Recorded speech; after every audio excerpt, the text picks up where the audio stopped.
O silêncio tomava conta da caverna de Macela. Ali, ao lado de Sara, o corpo de Abraão acabava de ser sepultado. Segundo o livro de Gênesis, 2 homens participaram daquele momento, Isaque e Ismael, os 2 filhos de Abraão. Durante muitos anos, seus caminhos haviam seguido rumos diferentes, mas, diante da morte do pai, voltaram a ficar lado a lado.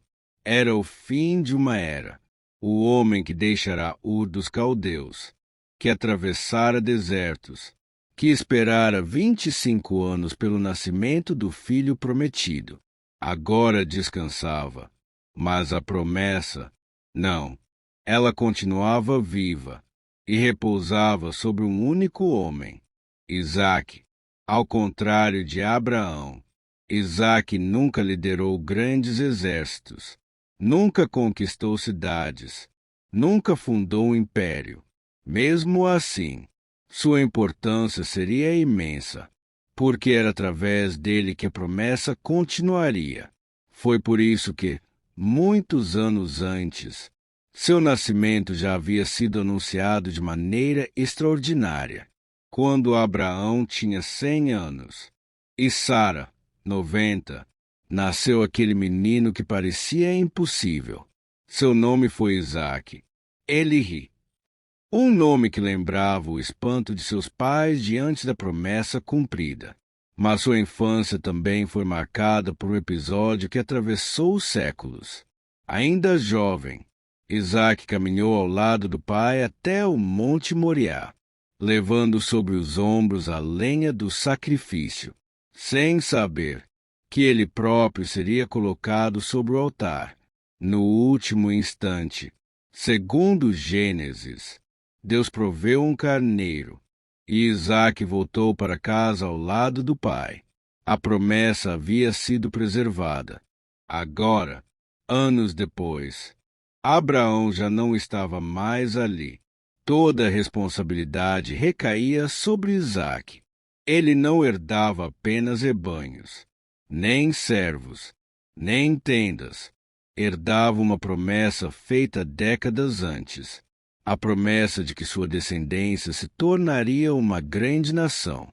Mas havia um problema. Isaque ainda não tinha filhos. E, naquele momento, nem mesmo uma esposa. A continuidade da promessa dependia de uma decisão que Abraão havia tomado antes de morrer: encontrar a mulher certa para seu filho. Uma missão que levaria um velho servo a cruzar centenas de quilômetros de deserto e mudaria o rumo da história mais uma vez.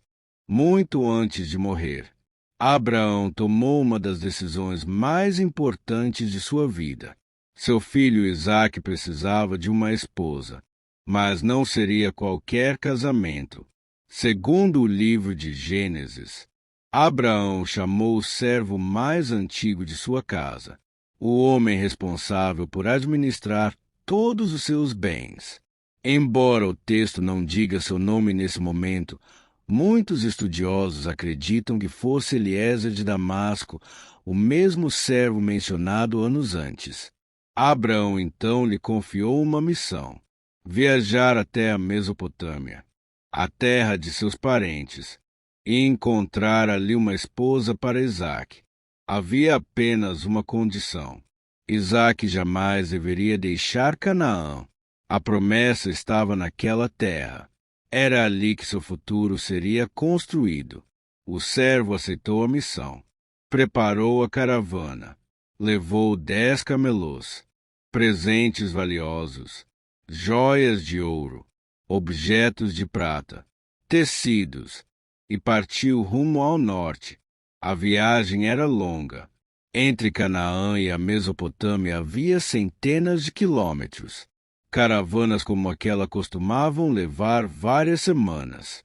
Durante o caminho, era preciso enfrentar o calor do deserto, encontrar água, proteger os animais e evitar salteadores.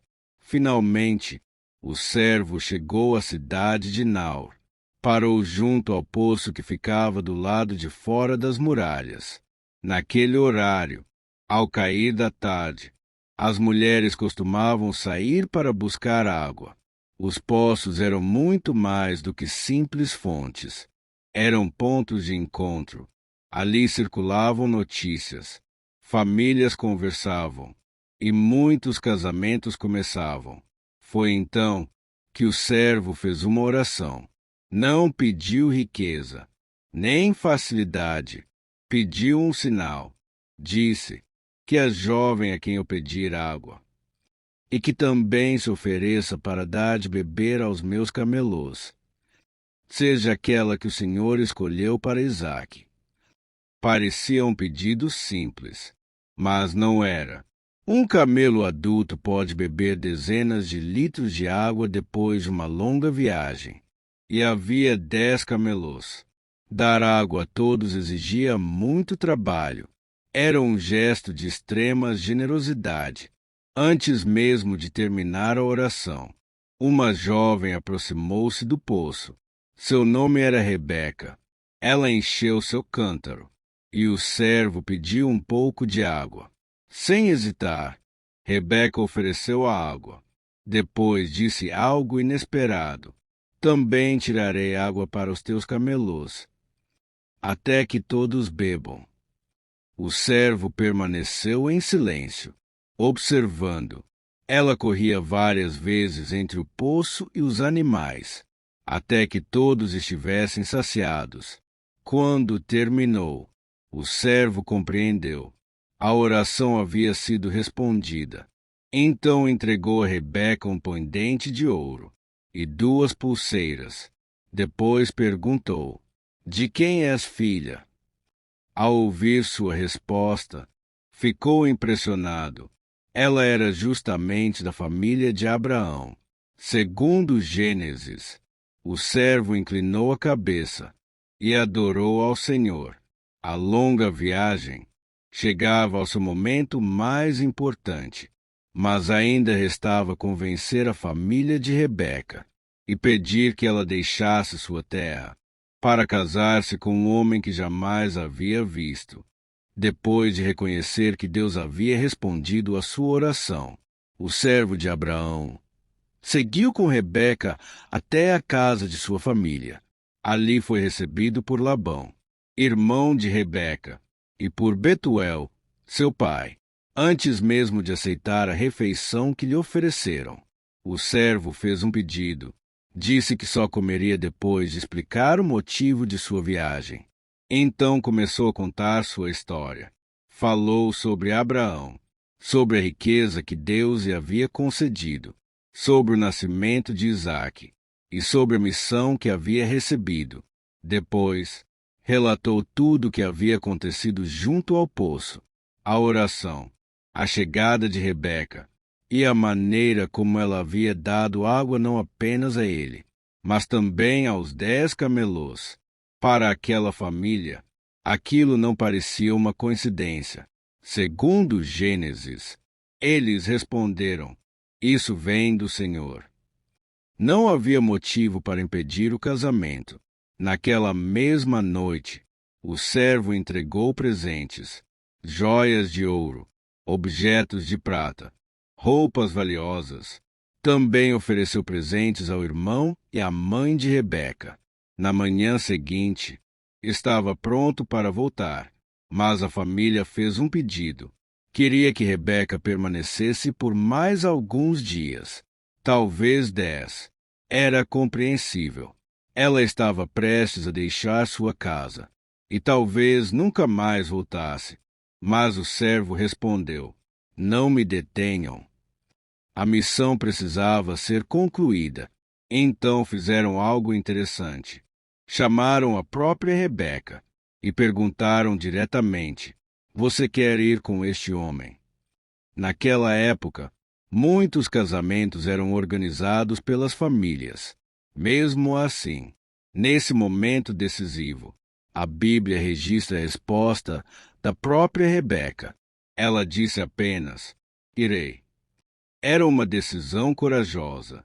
Ela deixava sua família, sua cidade, tudo o que conhecia, para atravessar centenas de quilômetros de deserto e construir uma nova vida ao lado de um homem que jamais havia encontrado. Antes da partida, seus parentes a abençoaram.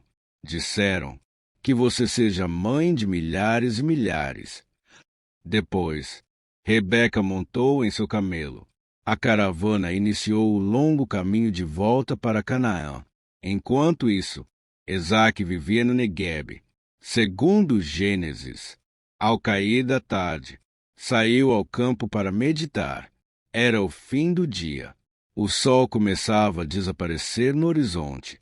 Então, ao levantar os olhos, viu uma caravana se aproximando.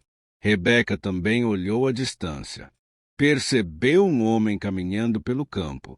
Perguntou ao servo: quem é aquele homem?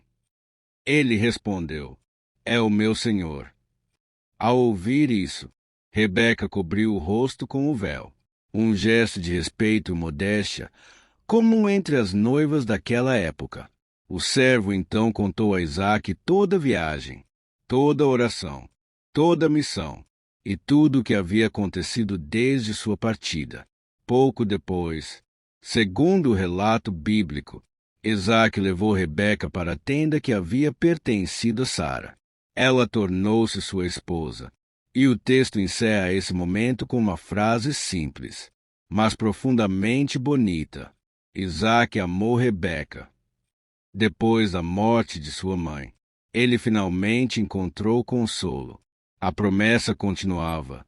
Agora, faltava apenas a próxima geração. Mas os anos passariam, e o casal descobriria que enfrentaria o mesmo desafio vivido por Abraão e Sara. A espera. O casamento de Isaque e Rebeca parecia marcar o início de uma nova geração. A promessa continuava. Abraão já havia partido. Agora, todas as esperanças estavam sobre seu filho. Mas, pouco tempo depois, um antigo problema voltou a aparecer. Rebeca não conseguia ter filhos. Mais uma vez, a família da promessa enfrentava a esterilidade, assim como havia acontecido com Sara. Os meses passaram. Depois vieram os anos. Em muitas culturas do Antigo Oriente, ter filhos significava muito mais do que aumentar a família. Os filhos herdavam as terras, protegiam os pais na velhice e garantiam a continuidade do nome da família.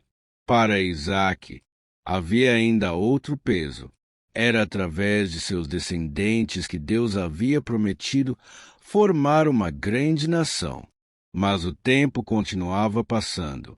Segundo o livro de Gênesis, Isaque não tentou resolver a situação por conta própria, como seu pai havia feito anos antes. Em vez disso, ele orou, pediu ao Senhor por sua esposa. A espera foi longa, muito longa. Ao todo, foram 20 anos de casamento.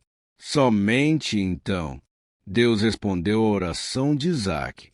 Rebeca engravidou. A alegria, porém, logo deu lugar à preocupação. Ainda durante a gestação, ela percebeu algo incomum. Os bebês pareciam lutar dentro de seu ventre. As dores eram intensas. Sem entender o que estava acontecendo, Rebeca buscou ao Senhor. Segundo Gênesis, a resposta revelou algo surpreendente. 2 nações estão em seu ventre. 2 povos se dividirão desde o seu nascimento.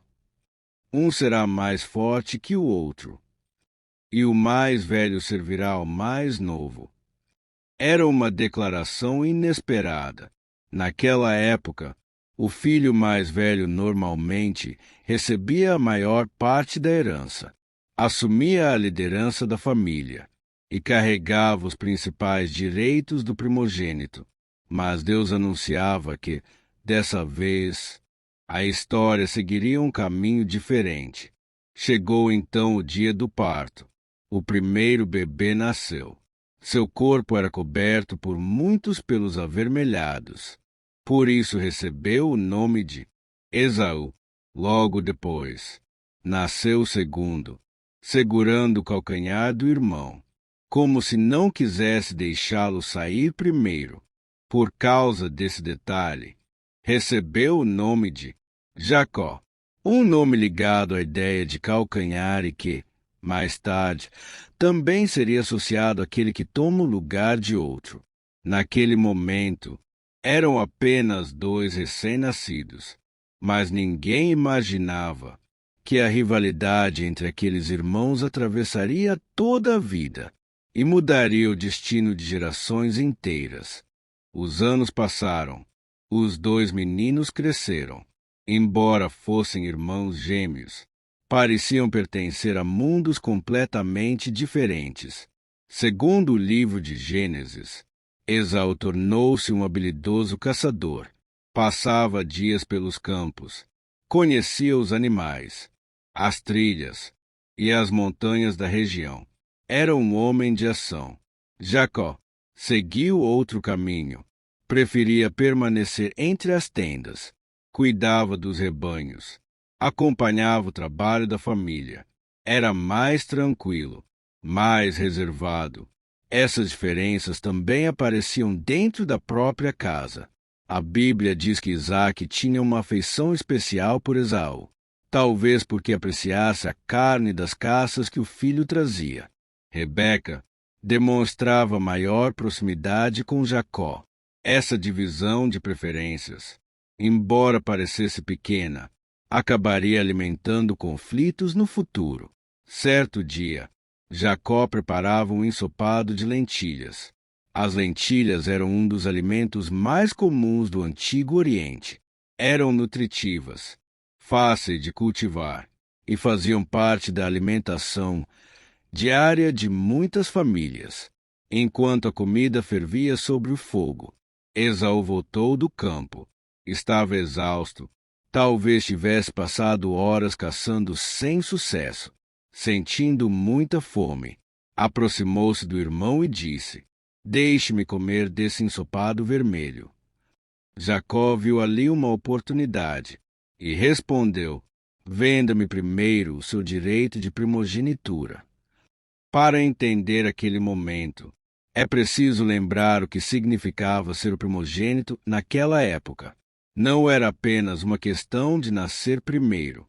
O filho mais velho normalmente recebia uma porção maior da herança. Tornava-se o principal líder da família após a morte do pai e carregava responsabilidades que passavam de geração em geração. No caso daquela família, havia algo ainda maior, a promessa feita por Deus a Abraão. Esaú, porém, pensava apenas no presente. Segundo Gênesis, ele respondeu: "Estou prestes a morrer.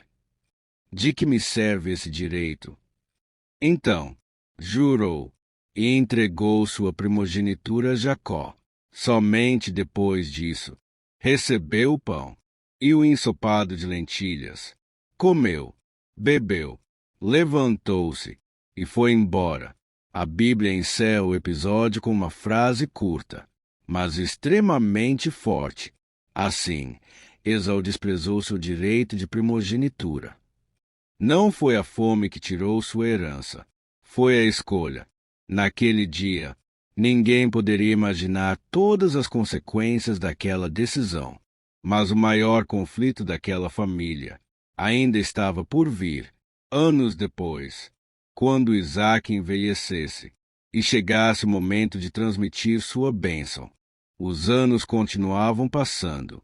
Esaú e Jacó já eram homens. Enquanto isso, uma velha inimiga voltou a atingir Canaã. A fome não era a primeira vez. Décadas antes, Abraão também havia enfrentado um período de escassez. Naquela ocasião, ele desceu até o Egito em busca de alimento. Agora, a história parecia se repetir. Segundo o livro de Gênesis, uma nova fome atingiu a região. Os pastos secavam, Os rebanhos encontravam cada vez menos alimento, e as famílias precisavam decidir rapidamente o que fazer. Isaac também pensou em partir, talvez seguir o mesmo caminho que seu pai. O Egito continuava sendo uma das regiões mais férteis do Oriente Próximo, graças às cheias do rio Nilo. Suas colheitas eram mais constantes do que nas terras de Canaã. Mas, dessa vez, Deus falou com Isaac. A ordem era clara: não desças ao Egito. Em vez disso, ele deveria permanecer na terra que Deus lhe mostraria. Ali, a promessa feita a Abraão seria confirmada mais uma vez. Confiando nessa palavra, Isaac permaneceu em Canaã. Estabeleceu-se em Gerar, uma cidade governada por Abimeleque, rei dos filisteus. Os filisteus eram um povo que havia se estabelecido na faixa litorânea de Canaã. Com o tempo, construíram cidades fortificadas, desenvolveram o comércio e se tornaram um dos povos mais influentes da região. Foi ali, em meio a eles, que Isaac enfrentou outro desafio. Rebeca era uma mulher muito bonita, e Isaac teve medo. Temeu que alguém o matasse para ficar com sua esposa, assim como Abraão fizera anos antes. Disse que Rebeca era sua irmã. Durante algum tempo, ninguém desconfiou, até que um dia, segundo Gênesis, Abimeleque olhou pela janela de seu palácio e viu Isaac demonstrando carinho por Rebeca.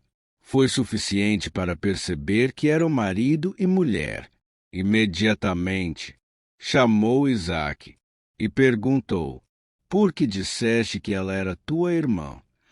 Isaac respondeu com sinceridade: teve medo de morrer. Abimeleque ficou indignado. Disse que alguém poderia ter levado Rebeca, e isso teria trazido culpa sobre todo o povo.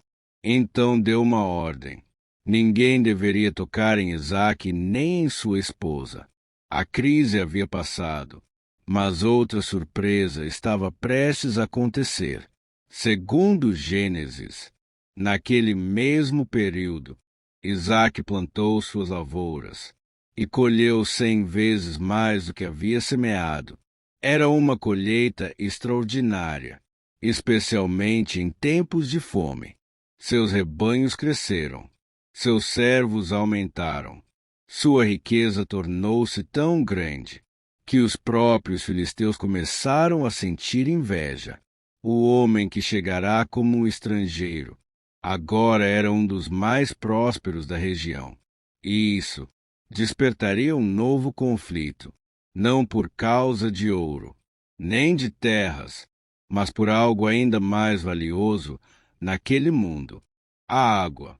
A prosperidade de Isaac crescia ano após ano. Seus rebanhos aumentavam, seus servos se multiplicavam, e suas plantações produziam em abundância.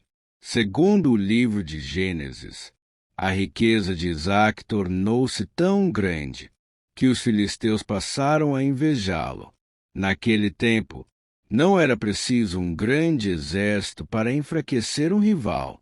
Bastava tirar dele o acesso à água. Em Canaã, especialmente nas regiões mais secas, os poços eram preciosos. Cavar um poço exigia muito trabalho, às vezes semanas, outras vezes meses, e não havia garantia de encontrar água.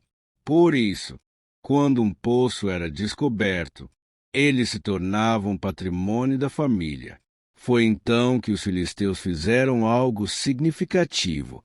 Segundo Gênesis, eles começaram a entulhar os poços que haviam sido cavados nos dias de Abraão. Terra, pedras, tudo era lançado para inutilizá-los. Era uma forma de apagar o legado de Abraão e também de dificultar a permanência de Isaac naquela região. Pouco tempo depois, O próprio rei Abimeleque procurou Isaque e disse: Afasta-te de nós. Você se tornou poderoso demais. Diante daquela situação, Isaque tomou uma decisão que revela muito sobre seu caráter. Ele não reuniu um exército, não declarou guerra, simplesmente partiu. Mudou-se para o vale de Gerar. Ali, seus servos começaram a cavar novamente. O primeiro poço revelou água, mas os pastores da região logo apareceram. Disseram que aquela água lhes pertencia. Isaque não discutiu. Chamou aquele poço de Ezeque, que significa contenda. Seus homens cavaram outro. Novamente surgiu água, e novamente houve disputa. Dessa vez, o poço recebeu o nome de Sitna, que significa inimizade. Mais uma vez, Isaque decidiu partir, sem violência, sem vingança, sem confronto. Continuou procurando. Seus servos cavaram um terceiro poço. E, finalmente, ninguém apareceu para reivindicá-lo. Então Isaque sorriu e deu ao lugar o nome de Reobote, que significa lugar amplo. Segundo Gênesis, ele disse: Agora o Senhor nos deu espaço para prosperarmos nesta terra. Depois disso, Isaque seguiu até Berseba. Naquela mesma noite, Deus voltou a falar com ele. Repetiu a promessa feita anos antes. Disse que estaria com ele, que o abençoaria e multiplicaria sua descendência. Ao ouvir aquelas palavras, Isaque fez exatamente o que seu pai costumava fazer. Construiu um altar, adorou ao Senhor e armou sua tenda naquele lugar. Pouco tempo depois, os servos cavaram mais um poço e encontraram água. Era como se cada etapa daquela jornada lembrasse uma verdade importante. A promessa de Deus não dependia de um único lugar, nem de um único poço. Ela caminhava com Isaque. Dias depois, uma visita inesperada chegou ao acampamento.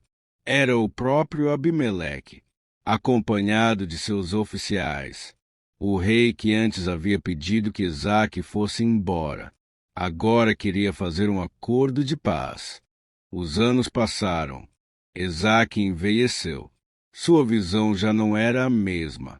Segundo o livro de Gênesis, chegou o momento em que ele quase não conseguia enxergar. Percebendo que sua vida se aproximava do fim, decidiu fazer algo muito importante: transmitir sua bênção ao filho mais velho. Naquele tempo, a bênção de um patriarca não era apenas um desejo de felicidade. Ela representava liderança, herança, autoridade sobre a família e, no caso de Isaque, estava ligada à promessa recebida por Abraão. Então chamou Esaú, seu primogênito, e disse: Pegue suas armas, vá ao campo, caça um animal para mim. Prepare a comida que tanto aprecio. Depois eu abençoarei. Esaú partiu imediatamente, mas havia alguém que ouviu toda aquela conversa. Rebeca.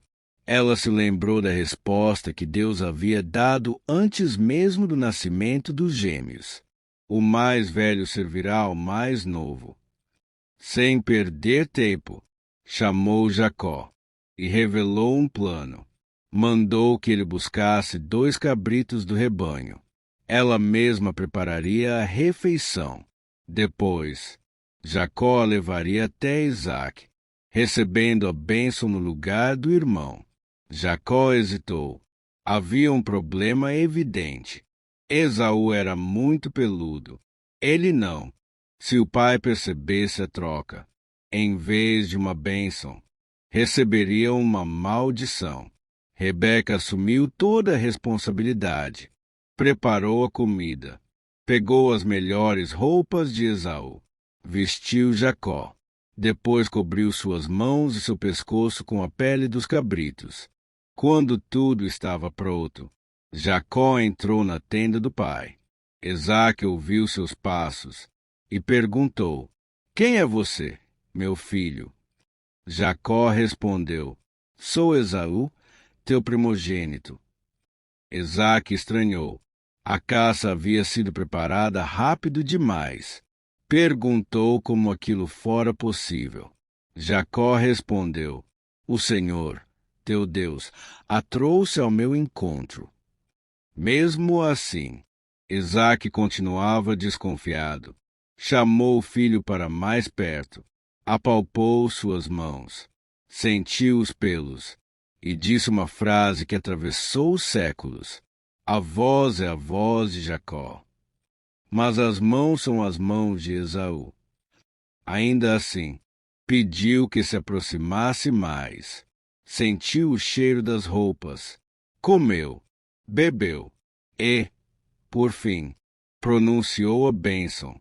Pediu que Deus lhe concedesse fartura, prosperidade e autoridade sobre seus irmãos. Naquele instante, a bênção havia sido dada. Pouco depois, Jacó saiu da tenda. Quase no mesmo momento, Esaú voltou da caçada, preparou a refeição, entrou diante do pai e disse: Levanta-te, meu pai. Coma da caça de teu filho. Isaque ficou imóvel. Então perguntou: Quem é você? Esaú respondeu: Sou teu filho. Esaú. Segundo Gênesis, Isaque estremeceu profundamente. Percebeu o que havia acontecido. A bênção já havia sido concedida e não seria retirada. Quando Esaú compreendeu tudo, seu desespero foi enorme. Clamou ao pai: Abençoa-me também, meu pai. Mas Isaque respondeu que a principal bênção já havia sido entregue. Restava apenas uma bênção menor. Então Esaú começou a chorar. Seu choro ecoou por toda a tenda. Naquele momento, a rivalidade entre os irmãos deixou de ser uma simples disputa. Agora, ela colocava em risco a própria vida de Jacó. A notícia espalhou-se rapidamente pelo acampamento. Esaú estava furioso. A bênção que esperara receber durante toda a vida agora pertencia a Jacó. Segundo o livro de Gênesis, ele guardou aquele ressentimento em silêncio, mas tomou uma decisão. Disse a si mesmo: Quando chegarem os dias de luto por meu pai, matarei meu irmão Jacó. A ameaça chegou aos ouvidos de Rebeca. Sem perder tempo, ela chamou Jacó e deu uma ordem: fuja. Ele deveria partir imediatamente para a casa de Labão, seu tio, na Mesopotâmia. Permaneceria ali até que a ira de Esaú diminuísse. Depois, voltaria para casa. Rebeca também conversou com Isaque. Disse que não queria ver Jacó casar-se com uma mulher cananeia, assim como Abraão havia feito anos antes com Isaque. Agora Isaque enviava seu filho de volta à terra dos parentes da família. Chamou Jacó, abençoou-o mais uma vez e deu uma orientação clara: não tome esposa entre as filhas de Canaã. Em seguida, renovou sobre ele a promessa feita a Abraão, a promessa da terra, da descendência e da aliança. Pouco depois, Jacó iniciou sua longa viagem para a Mesopotâmia. Sem saber, jamais voltaria a ver sua mãe. Foi naquele caminho, longe de casa, sozinho, que Deus voltaria a falar com ele. Mas essa já é outra história. Enquanto Jacó seguia a viagem, Esaú observava tudo. Percebeu que seu pai não aprovava os casamentos que havia feito entre as mulheres cananeias. Tentando agradá-lo, casou-se também com uma filha de Ismael. Mas a distância entre os irmãos continuava. Os anos passaram. Muito tempo depois, Jacó retornou a Canaã, agora com esposa, filhos, servos e grandes rebanhos. Foi nesse período que Isaque morreu. Segundo Gênesis, ele tinha 180 anos, uma vida longa, mais longa até mesmo que a de Abraão. Assim como havia acontecido no sepultamento do pai, os dois irmãos voltaram a se encontrar. Jacó e Esaú, juntos, sepultaram Isaque na caverna de Macela, ao lado de Abraão e de Sara. Ali descansava o segundo dos patriarcas. Isaque talvez não tenha vivido aventuras como Abraão, nem enfrentado as transformações que marcariam a vida de Jacó, mas teve um papel essencial. Foi o elo entre duas gerações. Guardou a promessa, transmitiu a aliança e preparou o caminho para aquele que, um dia, receberia um novo nome, Israel. A história de Isaque termina, mas a promessa continua. Agora, ela acompanha um homem que foge da própria casa, que atravessa o deserto sozinho, carregando apenas um cajado, sem imaginar que, no caminho, sonharia com uma escada que ligava a terra aos céus, e que sua vida jamais seria a mesma.